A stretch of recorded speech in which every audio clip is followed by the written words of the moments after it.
10 ans Red Star, tu fais toutes les catégories Toutes les jusqu'à devenir catégories. pro. U13, c'était pupille à l'époque, pupille, Oui, minime, cadet. Et de cadet, je passe en CFA directement. Enfin, CFA 2 à l'époque. Et ça, c'était à quel âge? 16 ans, 16-17 ans. Ah, tu Parce jouais que je suis déjà avec les en grands à 16-17 ans. 17 ans, c'est ça, je ne me trompe pas sur les âges. Bon, Puisqu'on est en 17 nationaux, et donc quand on est en 17 nationaux, on a 16 ans. Et après ça, j'intègre les CFA, la CFA, ouais. Donc je monte avec eux et j'explose assez rapidement, ouais. Ouais, je fais des matchs tout de suite en CFA 2, où on a la réserve du PSG et d'autres cours clubs. Et je m'épanouis très bien, ouais. Mais je joue sans pression, en fait. Je viens pour m'amuser, pour m'éclater. Je c'est pense quoi ton pas. poste Alors, je suis formé en tant qu'ailier gauche, moi. Tu sais, un peu à la Auxerroise, à l'ancienne, à la Giroud. Tu sais, en 4-3-3. Donc, ailier gauche, où je jouais aussi pas mal en pointe, mais beaucoup plus ailier gauche. Voilà, Ok. donc, avec des joueurs excentrés qui redescendent pas beaucoup, qui font pas beaucoup d'efforts défensifs, Ouais. mais où on est beaucoup sur des attaques rapides. On Donc, a tu es gaucher, toi. gaucher, faux gaucher. Droitier de base, mais faux gaucher. À cause d'une entorse, je suis devenu gaucher. Il ne voulait pas arrêter, donc on a joué du pied gauche. Maintenant, bon, je suis très à l'aise des deux pieds. Voilà. Pied droit, pied gauche. Mais droitier de base. Et donc, à 16-17 ans, tu commences déjà à jouer Ouais. avec les grands. Bah, je monte avec l'équipe CFA à cause d'un parcours scolaire aussi, qui est un peu, on va dire, en dents de scie, où je suis au centre de formation, à l'île d'Evan, donc à l'île Saint-Denis, d'accord. Donc où ils ont un terrain qui s'appelle l'île d'Evan. On est en centre de formation là-bas, donc pas de parents pour te réveiller le matin, pas de une structure cadrée, on va dire, mais peut-être pas suffisamment. Donc tu essaies de faire un peu la passe sur l'école parce que tu veux juste jouer au football. Oui, Donc tu triches, tu vois. Oui, Tu t'en veux aujourd'hui, hein, mais tu triches. Ouais. Moi, je n'étais pas différent. Moi. Ouais, donc ouais, un parcours scolaire où j'intègre le lycée en seconde à Saint-Ouen, Auguste Blanqui, et finalement j'y vais pas beaucoup. Jeu concours Arénal au Parc à Maillot. Tu veux gagner un maillot de foot? Pour participer, c'est très simple. Abonne-toi à notre chaîne YouTube et à les pages Instagram d'Arena et le Parc à Maillot. Il faut taguer un ami. À toi de choisir entre ces beaux maillots de Rangers collection 2020-2021 ou ces beaux polos de Vitória de Guimarães collection 2022. Tu as jusqu'au 20 décembre 2024 à minuit pour t'abonner. Tirage sort le 23 décembre 2024. Le gagnant sera aussi invité à venir ici au studio accompagner un podcast. Et la décision est de me sanctionner, on va dire. Le club veut me sanctionner et à la finale, on me propose de faire du foot-foot. Donc je pense que par rapport au potentiel que j'avais, Et tu on proposes voulait de faire quoi? foot-foot. Ils appelaient ça Foot, foot-foot. Donc ça veut dire foot matin, foot après-midi. Donc moi, ça me convient. Maintenant, faut que le papa acte la décision. Ok.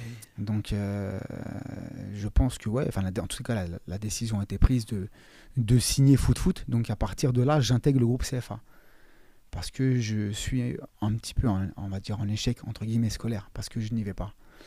Donc, on décide de m'emmener sur le groupe CFA. Donc, je pense que j'allais l'intégrer, mais peut-être un peu plus tard, tu vois. Mais comme j'étais pas assez sérieux à l'école, on m'envoyait sur du foot. Voilà. Donc là, à l'époque, tu étais au lycée. Lycée. Première année de lycée. Et donc, tu quittes le lycée, quoi. J'ai fait quelques mois et je quitte. Ouais. Et après, foot. Foot. Foot 100%. Voilà, avec un petit contrat médiocre, hein, vraiment minime à 3600 francs, je crois. Tu vois, en toute transparence. Hein, donc, c'est vraiment pas. Mais bon, à 16-17 ans. Ça va très bien. Ouais. Puis, tu sais, on ne joue pas pour l'argent non plus. Hein. La différence d'aujourd'hui où les familles, où les joueurs, où les parents pensent tout de suite argent et qu'est-ce que va gagner un gamin, tu vois. Nous, on y joue par passion. Moi, à ce moment-là, je pense même pas être professionnel, hein, pour te dire. Hein. Tu vois, j'ai l'équipe qui est en Ligue 2, moi, je suis dans l'équipe réserve. Je fais des matchs, je suis bien, je marque des buts. J'ai mes étoiles dans les journaux, là, tu sais, de meilleurs joueurs, etc. Bon. Mais tu sais, naïf et inconscient, on va dire, de la situation. T'as pas d'argent derrière toi. T'as des parents, une famille qui te suit, mais t'as pas toute cette structure moderne, on va dire. Donc t'avances pas par pas, tout simplement. Et dans la même situation que toi, il y avait combien de gamins? Ah, on était... au centre, on était 22 joueurs. Ok. Et c'était une grosse génération. Je pense que allez, peut-être 80% du centre à cette époque est sorti professionnel. Ah oui. Vraiment, le Restart, c'était vraiment une mine d'or. Donc, je peux te citer des noms, hein, comme Michael Takalfred, Foussini Diawara, Michael Pizzo qui avait signé un contrat, Wassini Jardini qui avait signé un contrat après au PSG. Non, on avait une équipe vraiment... non, c'était exceptionnel. Vous avez gagné des titres en jaune? Ah oui? On gagnait tout. En 15, 17, donc au championnat, on gagnait tout. Donc on avait quand même les réserves de Lille, Le Havre, Lens, PSG. On finissait toujours premier du championnat en nationaux. Mais on était vraiment très costaud. On a fait les playoffs et la Gambar où on a été assez loin, mais on s'était fait éliminer par Lille, je me rappelle, à Clairefontaine.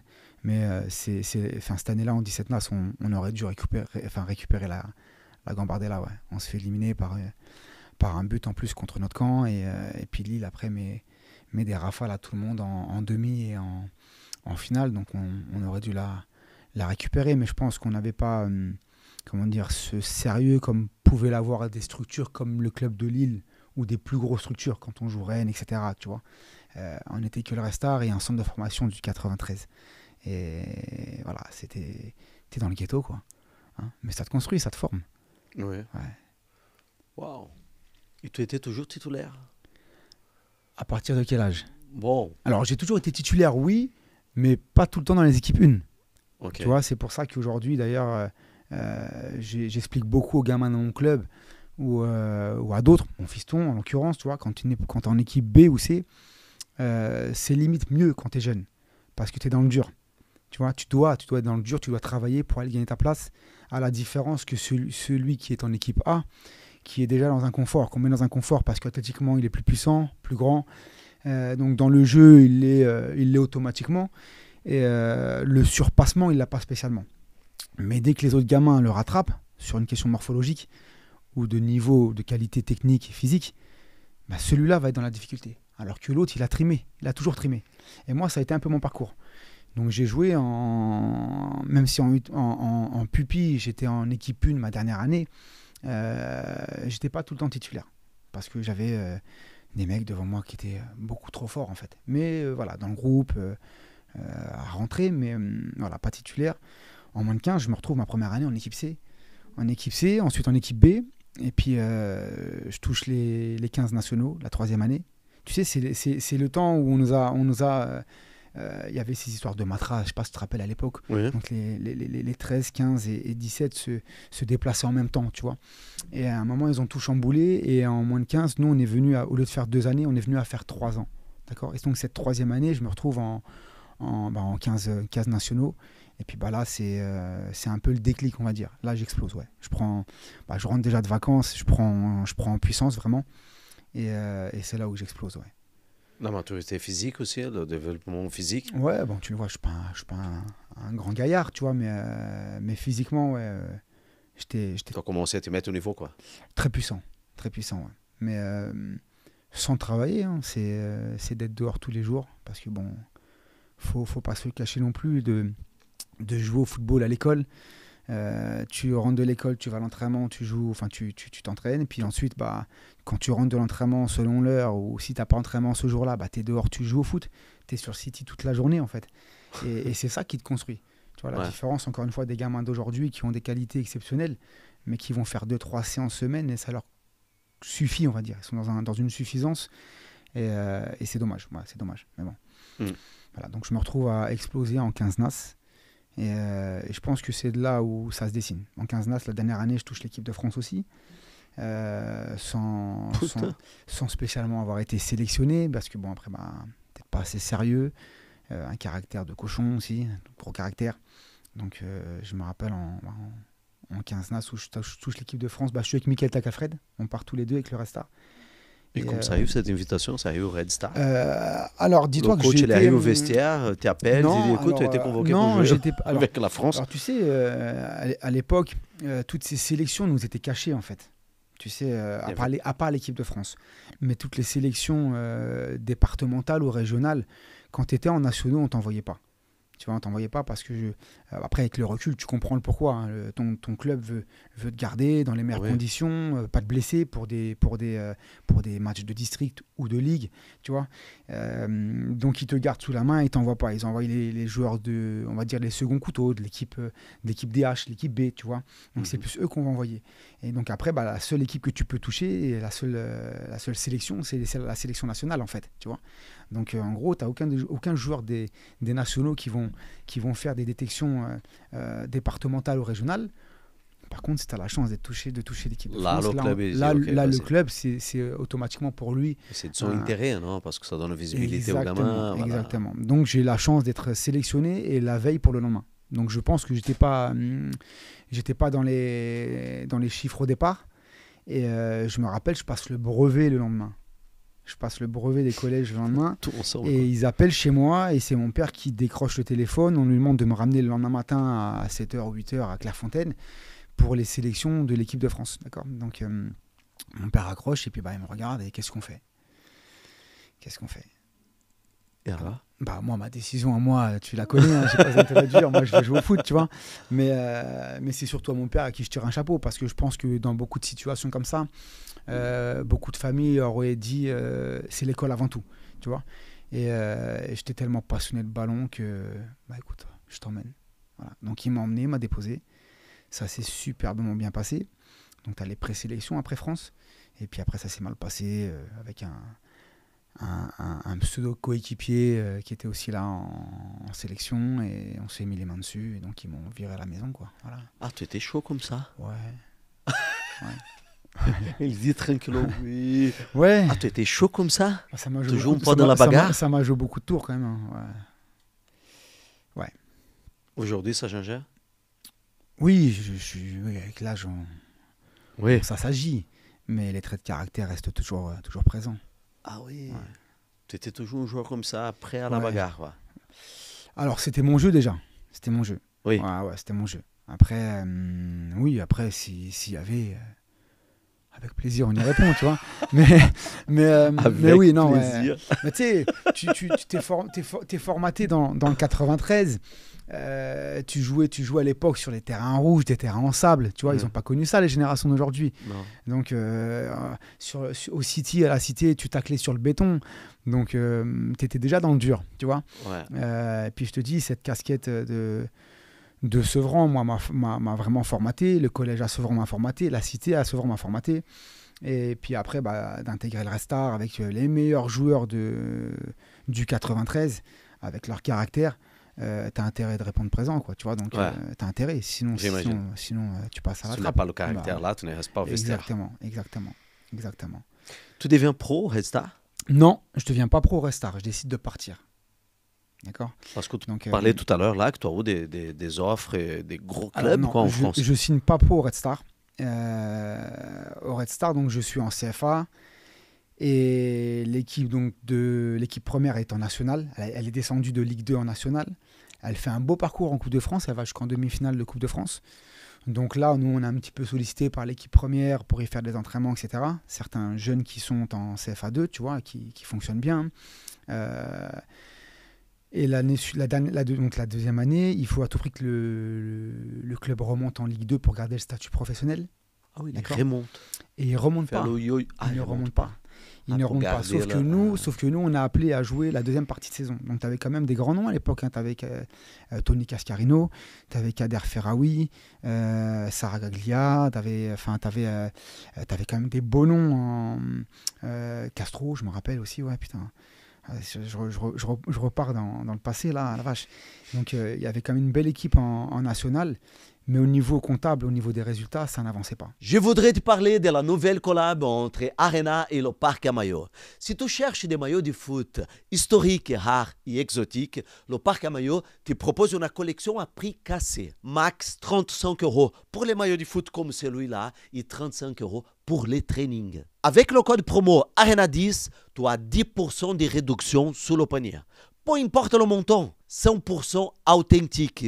Les maillots, ils sont certifiés. Et si tu regardes cette vidéo à la télé, n'hésite pas, flash le QR code ici en haut. Sinon, tu trouveras le lien et le code promo dans la description de cette vidéo. Le parcamaillot.com, c'est une super idée cadeau pour rester sapé avec du style. C'est de vrai, c'est authentique, c'est certifié. N'hésitez pas. Arena 10 pour 10% de réduction. Allez visiter le site web, leparcamaillot.com. Et à la trêve, tu as notre coach de la CFA2 qui monte, qui prend l'équipe première. Et moi, je suis en trêve hivernale. Petite révolution au club, quoi. Il faut changer. Voilà, donc il change de coach. Et puis, souvent, c'est comme ça que les joueurs ils ont les occasions. Hein, quand l'équipe première va pas bien, il faut tout changer. Hein. C'est ce qui se passe à la moitié de saison. Et moi, je me rappelle, je suis en vacances quelques jours. Et mon coach m'appelle et me demande si je suis en vacances. Ouais, donc, mon coach, c'était monsieur Pierre Repellini, d'accord, qui a quand même un beau parcours derrière lui aussi. Et donc, c'est lui qu'on avait en CFA. Et je me rappelle, je finis sur un doublé au Camp des Loges contre le PSG en CFA. Et on a quelques jours de trêve. Et il m'appelle, il me demande si je suis en vacances. Donc je lui dis oui, je suis en vacances, mais je suis en vacances à Sevran. On partait pas en hiver, on partait essentiellement en été avec les parents quand on pouvait, mais pas en hiver. Donc je suis là, je suis dispo. Donc il me demande de venir m'entraîner le mercredi. Le mercredi, je m'entraîne, le jeudi, je m'entraîne. Et le vendredi, je suis titulaire à Auxerre, en Coupe de la Ligue. Ah oui. Donc ça a été très très vite. Ouais. 2 entraînements titulaires à Auxerre en 3-5-2 et je prends tout le couloir. Donc là, un poste tout nouveau pour moi, en piston. Et on perd 2-0 contre côté gauche. Côté gauche, ouais. On perd 2-0 contre le bel Auxerre de Giroud, Djibril Cissé, Capot, etc. Donc, Steve Mallet. Non, Steve n'était pas à Auxerre. Pas à ce moment-là. Il a passé pas à ce moment-là. Mais il n'était pas à Auxerre. Tous ces mecs que tu as cités là, il a joué avec. Oui, mais là quand on joue contre le Auxerre, il n'est pas là. Il joue pas. Il est pas. Non, je crois qu'il est. Je me rappelle parce qu'il a passé 4 ans là-bas. Ouais, il a passé du temps. Ah. Mais il sort de Red Star là-bas. Mais en tout cas, on joue à Auxerre, à la Baie des Champs. Moi, je fais un énorme match avec mon numéro 33 dans le dos, là, tu sais. 33 Bah ouais, 33, c'était pour les joueurs qui n'avaient pas leur nom dans le dos, tu vois, les jeunes joueurs qui montaient. Et je fais un énorme match. Et là, changement radical de cap. Je monte dans le bus, je prends mon téléphone, j'ai 6-7 agents qui m'ont contacté. Là, en un match, quoi. Donc là, je sais. Ça peut changer. Là, c'est incroyable. Donc c'est après ce match d'Auxerre là où je me rends compte que finalement ça y est, c'est parti en fait. Je pense qu'il y a quelque chose à faire dans le football. Donc je me mets un cadre, ça y est. Là à ce moment-là, je me mets un cadre. Et donc tu reviens au Red Star. Donc là je finis ma saison, les 6 mois. Ta saison, je finis mes 6 mois au Red Star. En national. Ouais, en national où je suis bien, je suis titulaire quasiment tous les matchs. Je finis la saison et puis malgré ça, au niveau comptable, on n'arrive pas à sauver le club. Okay. On remonte en points, mais on ne sauve pas le club. Le club descend en CFA. D'accord. Donc malgré tout, là, on a eu la chance, nous les jeunes, de jouer. Il avait fait quand même monter 3-4 jeunes. Donc Johan Rangdé à l'époque, Mike Nachimi, Charlie Tange, Mika Takafred et moi-même. Donc on est monté et nous on a eu la chance de jouer, ce qui a fait qu'on a pu se faire repérer. Et puis là, j'ai le choix de partir. Le Red Star veut nous garder. Le choix. J'ai Guingamp, j'ai Le Havre et j'ai Bastia.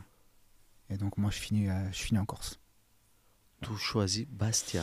Pas pour le beau temps. Pourquoi C'est ce qu'on m'a dit quand même. C'est ce que m'a dit Jean-François Domergue à l'époque quand il était au Havre. Tu décides ça avec ton père. Il y a des agents déjà. Alors là ça y est, je choisis on va dire un agent sans signer parce que je sais pas avec qui signer en fait. Je connais rien tout ça. Je connais pas le milieu en fait. On est dedans, on joue au football mais on connaît pas le milieu pro. Donc là, et puis les agents, là, quand ils viennent à toi, quand on a 6-7 d'un coup, qui te vendent tous du rêve, qu'est-ce que tu fais ? Pareil, pour les parents, pour eux, c'est un terrain inconnu. Oui, on ne sait pas quelque chose faire. Qu'est-ce qu'on fait ? Je me rappelle, j'ai mon grand frère qui travaillait dans une boîte donc avec des chasseurs de tête et qui a ramené son boss et il a fait des entretiens avec tous les agents pour moi en fait. Et grâce à ça, j'ai choisi un agent. Cool. D'accord, voilà. Le relationnel, donc les liens sont importants. Mais je ne signe pas avec lui en fait. Je lui dis que je signerai une fois qu'il m'aura trouvé un contrat. Parce que tout le monde te promet monts et merveilles, tu vois. Ouais. Mais voilà, je me rappelle, on est au Havre. On est au Havre avec mon futur agent dans le bureau de Jean-François Domergue pour signer. Donc j'ai une proposition de contrat qui était vraiment, je dis pas ridicule, mais oui, aujourd'hui en tout cas ridicule. Mais, Pour être pro. Ouais, pour être pro, mais voilà, c'était un jeune pro, donc c'était 10 000 francs à l'époque, t'imagines? Donc c'était un équivalent 10 000 francs aujourd'hui, ça fait combien? 1 700 euros, quoi, 1 600 euros, t'imagines? Okay. Donc, bon, moi, perso, ça me convient. Ça me convient, tu vois, parce que je joue au football, j'ai un club. Tu étais là pour visiter le centre d'entraînement. Ouais, tout à fait. Et je suis dans le bureau en train de négocier le contrat, en fait, tu vois. Tu avais déjà visité Guingamp? Alors, j'avais été voir Guingamp avec Guy Lacombe, donc on est parti à 3 là-bas, 3 jours là. Avec Guy Lacombe? Ouais. Pourquoi Guy Lacombe, il parce était que le coach? C'était le coach là-bas, ouais. Et donc, il y avait l'équipe avec Drogba, Malouda, tu vois. Et donc, il nous fait venir 3 joueurs du Red Star. Donc, Mika Nachimi, Charlie Tange, le gardien qui est parti après à Lens et Liverpool, et moi-même. Et donc, on a fait une visite là-bas. On est resté 2 jours. On a fait une visite. Sympa, très bien. Des tests Non, sans test. Alors, les tests, je les ai fait vraiment en fin de carrière, moi, quand ça allait plus, tu vois. Okay. Mais sinon, jamais de test. Voilà, jamais de test. C'est curieux, ça, parce que... On rentre en région parisienne, j'enchaîne au Havre. Puis là, dans le bureau du Havre, je reçois un coup de téléphone et puis je raccroche limite au nez de Robert Nouzaré, qui était le coach de Bastia. De première division. C'était pas la Ligue 1, c'était la première D1, c'était la première division à l'époque. Ça s'appelait pas la Ligue 1. Ouais. Je lui raccroche au nez. Le Havre Guingamp était en divin. Ouais. Donc tu es en divin, quoi. Tu vas signer avec un club en divin. Le choix est... Peu importe où je vais, c'est des clubs qui sont encore formateurs. Enfin, c'est des beaux clubs formateurs déjà, surtout pour Guingamp et Le Havre. Mais je choisis plus le côté... Il y a le côté financier qui était beaucoup mieux à Bastia. Ils te mettent un appartement, une voiture, tu vois. Donc, ils te mettent vraiment dans des conditions optimum par rapport au club du Havre et Guingamp que j'ai pu voir à l'époque. Donc ça t'enlève une épine du pied aussi. Ouais. Et puis la certitude de reprendre avec le groupe pro dès la reprise, en fait, tu vois. Donc moi, c'est surtout ce que je voulais. Donner plus de garantie, quoi. Plus de garantie, ouais. Donc on s'envole. On s'envole pour Bastia. Je refuse la proposition du Red Star aussi. Red Star nous fait pour la première fois une proposition, d'accord, parce qu'ils veulent qu'on reste en CFA pour remonter le club. Mais là, il y a un moment, bon, moi, c'est mon club de cœur. C'était notre club de cœur à tous. Mais tu dois aussi faire un choix de carrière, un choix perso. Là, toi, entre la Ligue 1 d'aujourd'hui... Tu dois faire à un moment, tu dois voler tes propres ailes. C'est pas possible. Et donc, oui, la décision est de partir. D'ailleurs, on part tous. Là, tous les jeunes partent dans des clubs pro. Donc, c'était top pour le Red Star. Mais en soi, c'est là où le club s'effondre un petit peu. Parce que... la mine d'or, l'avenir est parti, quoi. S'écroule, quoi, tu vois. Et ils arrivent à toucher quelque chose, non? Parce que c'était dur. Et ça a été dur, tu n'avais pas de contrat, rien, donc le Red Star ne touche rien, quoi. Alors là, c'est pas un transfert. Non, on part libre. On part libre, donc on est en fin de contrat. Si je touchais 3 600 francs, je crois. Non, oui, mais le club, il ne touche rien avec le transfert. On est libre, tu vois, au départ. Donc, je sais même pas si pour la formation, ils ont touché quelque chose. Je suis même pas sûr. En tout cas, je n'en ai pas été informé. Donc, tu prends un avion et tu vas à Bastia. Je vais à Bastia dans la journée, donc je pars du Havre, je rentre à Paris. À Paris, on prend l'avion avec mon argent tout de suite. On signe le contrat, on revient le soir. Voilà, c'est fait. C'est la folie, quoi. Ouais, ça va dans ta vie, ça va... 7 à 3 000. À 3 000. Ah ouais, ça va à 3 000. Moi, j'avais quitté le centre de formation. Je vivais toujours chez mes parents à Sevran, d'accord, dans un HLM, 11e étage. Et là, tu vas te quartier, retrouver... Et puis là, je me retrouve à Bastia.